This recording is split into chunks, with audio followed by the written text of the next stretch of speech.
난고 김삿갓의 한시감상, 첫날 밤 소박 맞은 세자매 이야기.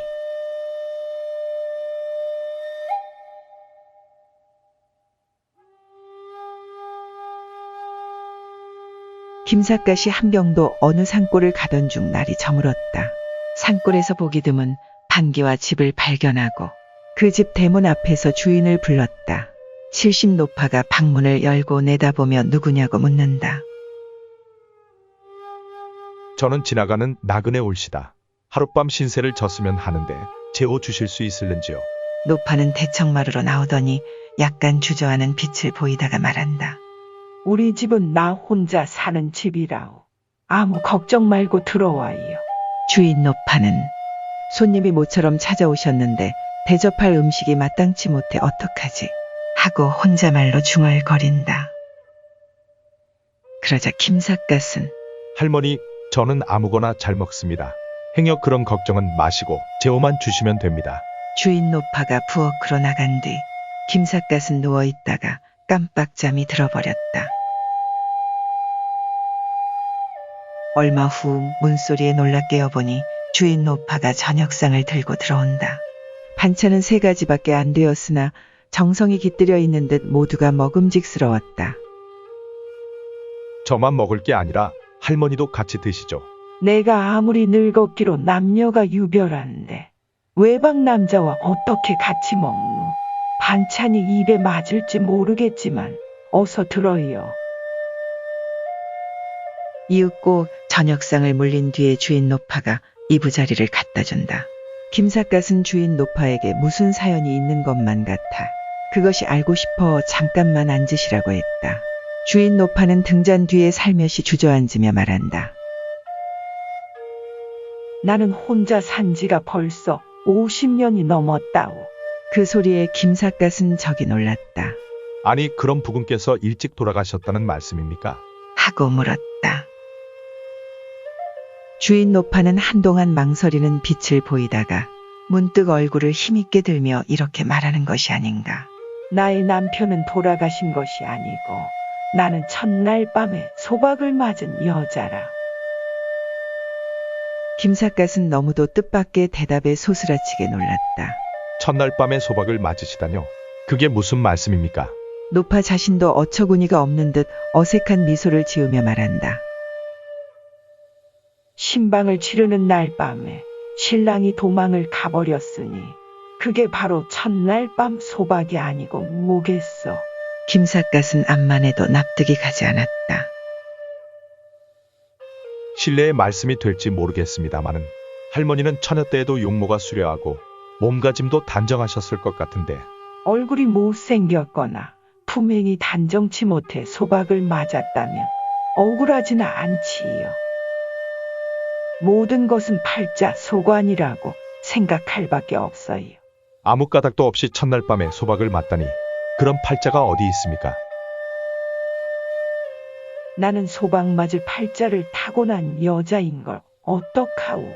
우리 집은 딸이 3형제인데 두 언니들도 한결같이 첫날 밤 소박을 맞았으니 그게 바로 팔자 소관이 아니고 뭐겠어.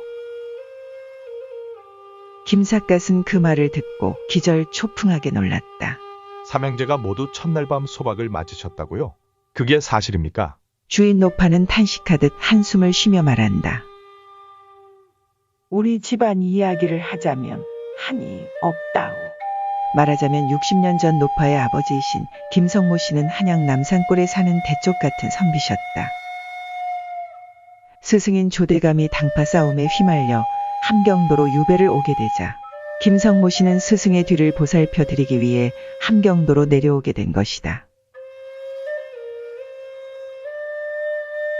몇 해 후에 조대감이 유배지에서 세상을 떠나자 김성모 씨는 세상을 비관한 나머지 지금 노파가 사는 곳에 집을 새로 짓고 은둔 생활을 해왔었다. 그 당시 김성모 씨에게는 금순, 은순, 보순 딸 3형제가 있었다. 모두가 10살 내외의 어린아이들이었다. 김성모 씨는 은둔 생활한 지 3년 만에 세상을 떠나버리고 말았다. 딸 3형제를 데리고 청산과부가 되어버린 어머니는 딸들을 올바르게 길러내는 것만이 자신의 의무라고 생각하였다. 그리하여 글과 예절을 가르쳐주고 키워왔다. 그 당시 어머니의 교육이 얼마나 철저했던지 남자들에 대한 경계심을 철저하게 주입시켰다. 딸 삼형제는 출가할 때까지 남자들의 얼굴을 정면으로 바라본 일이 한 번도 없었다. 우리 삼형제가 어째서 한결같이 첫날 밤 소박을 맞았는지 차례대로 말씀 드릴 테니 들어보시구려. 큰언니 금수는 17살에 신방을 치르게 되었다. 신랑은 그 지방의 부잣집 아들이었다. 신랑이 첫날 밤에 옷을 벗기려고 하자 신부는 신랑의 손길이 몸에 와 닿기만 하면 기절 초풍을 할 듯이 놀라며 옷 벗기를 완강히 거부하였다. 평소에 남자를 함부로 가까이 해서는 안 된다는 교육을 워낙 철저하게 받아왔기 때문에 신부는 첫날 밤에 신랑의 손에 의해 옷을 벗어야 한다는 관습을 전혀 몰랐던 까닭이었다. 신랑은 신부의 옷을 벗기려고 밤을 새워가며 달래보았지만 허사였다. 신랑은 마침내 화가 머리끝까지 치밀어 올라 너 같은 계집과는 죽어도 안 살겠다. 하고 말하고 신새벽에 자기 집으로 달아나 버리고 말았다는 것이었다. 언니는 얼마나 순진했던지 결혼하면 남자와 여자가 한 지붕 밑에서 살기만 하면 되는 것인 줄 알았지. 육체 관계 같은 것은 생각조차 못했다는 것이다. 주인 노파는 둘째 언니가 소박 맞은 이야기를 다음과 같이 말해주었다. 맏딸이 첫날 밤에 소박을 맞게 되자 어머니는 크게 깨달은 바가 있었다. 그리하여 둘째 딸이 신방을 치르게 되었을 때에는 남녀간의 육체 관계에 대한 예비 지식을 자세하게 일러주면서 첫날 밤에는 신랑이 의뢰 신부의 옷을 벗겨주도록 되어 있는 법이다. 그런 줄 알고 신랑이 옷을 벗기려거든 너는 신랑이 하자는 대로 고분고분 말을 잘 들어라. 첫날 밤에는 꼭 그래야 하는 법이니라. 하고 신신당부를 해두었다.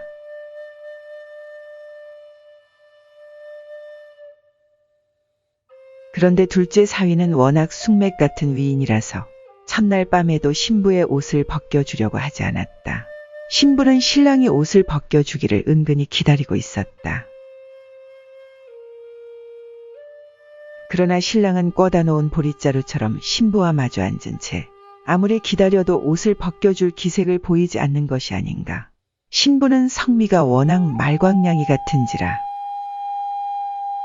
자기 손으로 옷을 활활 벗어버리고 이불 속으로 들어가며 신랑에게 이렇게 말했다.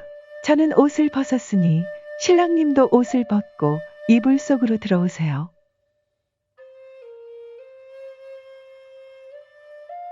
자기 딴에는 소박을 맞지 않으려고 선수를 친 것이다. 그러나 신랑은 신부가 자기 손으로 옷을 벗어 던지고 이불 속으로 들어가 눕는 꼴을 보고 기겁을 하게 놀랐다. 아니 신부가 자기 손으로 옷을 벗고 이불 속으로 먼저 들어가 눕는 여자가 어디 있어? 신랑님이 옷을 벗겨주지 않으시니까 제가 제 손으로 옷을 벗을 수밖에 없지 않아요.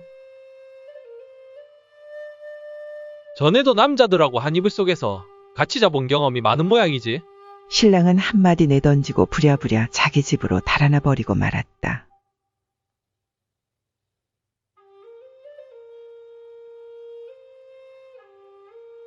김삿갓은 그 말을 듣고 포복절도를 하였다. 맏딸은 첫날 밤 옷을 벗지 않으려고 고집을 부리다가 소박을 맞았고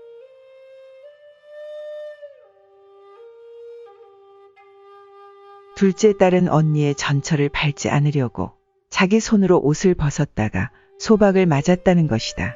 둘째 딸까지 첫날 밤 소박을 맞게 되자 어머니는 크게 상심한 나머지 병석에 누워 1년 후에 급기야 세상을 떠나고 말았다. 두 언니는 그렇게 해서 소박을 맞았다지만 막내딸인 할머니는 어떻게 해서 소박을 맞으셨습니까? 김삿갓은 가장 궁금한 이야기를 솔직히 물어보았다. 주인 노파는 이렇게 말했다. 큰언니와 작은언니가 모두 첫날 밤 소박을 맞은 데다가 어머니마저 돌아가시자 나는 숫째 결혼을 안 하고 처녀로 늙어 죽을 결심이었다. 그러나 언니들은 자기들 때문에 희생을 당해서는 안 된다고 하면서 자꾸만 결혼하기를 권고하는 거예요. 언니들이 하도 졸라대는 바람에 나는 마지못해 결혼을 했었다오. 그러나 나 역시 언니들과 똑같이 첫날 밤에 소박을 맞은 거예요. 첫날 밤 소박 맞은 경위는 이렇다. 주인 노파가 18살 때의 일이다. 신랑은 고개 넘어 선바위꼴 양풍언댁 아드님이었다. 주인 노파는 결혼 날짜가 눈앞으로 다가오자 언니들처럼 첫날 밤에 소박을 맞을까 두려워 걱정이 태산 같았다. 어떡하든 소박을 맞고 싶지 않았다. 그리하여 여러 날을 두고 궁리한 결과 첫날 밤에 신랑을 맞이하게 되자 자기 편에서 신랑에게 다음과 같은 말을 물어보았다.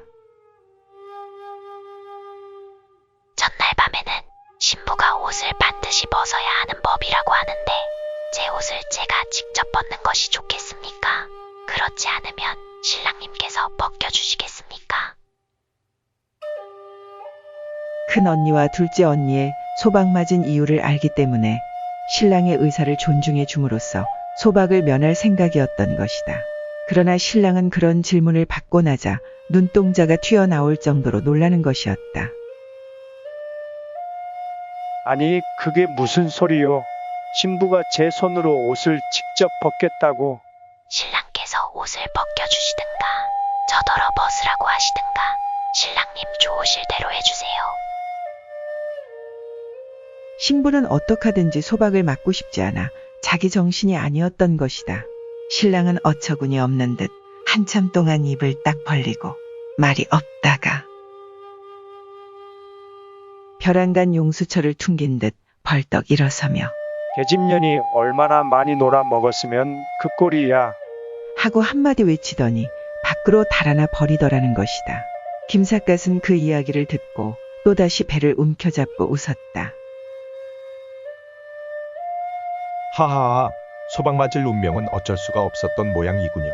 모두가 아버님의 산소를 잘못 쓴 탓이에요. 주인 노파는 삼형제가 소박 맞은 것은 아버님 산소를 잘못 쓴 탓으로 생각하고 있었다. 감사합니다.